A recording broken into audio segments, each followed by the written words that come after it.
2014, je crois, un homme s'est présenté tout seul. Aujourd'hui, ça ne serait plus possible. Si cette personne n'a pas 10 autres personnes derrière elle, elle ne peut pas se présenter. Si la liste se finit par un homme et c'est une femme qui vient, elle va dire « Ah bah ouais, t'es du bon sexe ». Si c'est un homme, non, t'es pas du bon sexe. Mais surtout, le côté important, c'était sa volonté de vouloir s'investir. Prochaines élections qui devraient se dérouler mi-mars, il faut présenter obligatoirement une liste, 9 minimum, obligatoirement présenter homme-femme, homme-femme.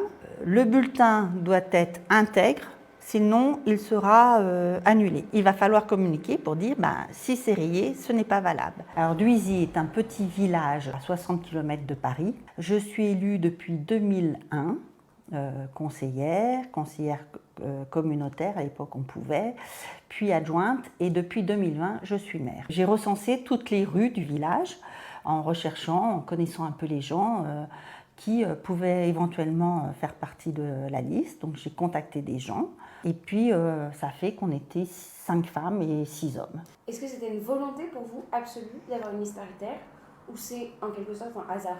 Non, c'était quand même une volonté d'essayer d'équilibrer le nombre de femmes et le nombre d'hommes. Je ne vois pas 2 listes à Dhuisy, je peux me tromper, mais je n'y crois pas trop.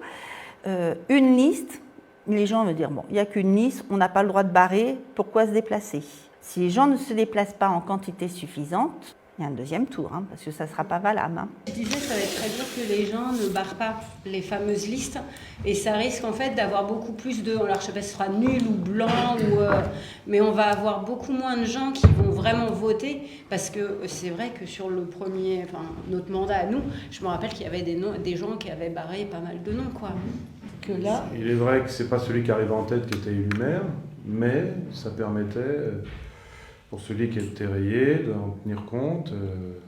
C'est un moyen de s'exprimer qu'on retire aux gens.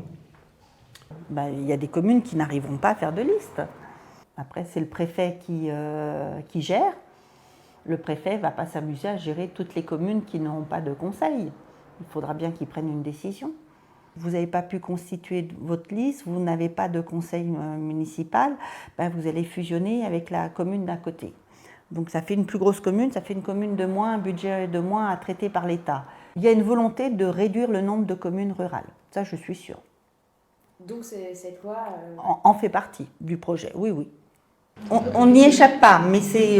Ça complique bien la vie.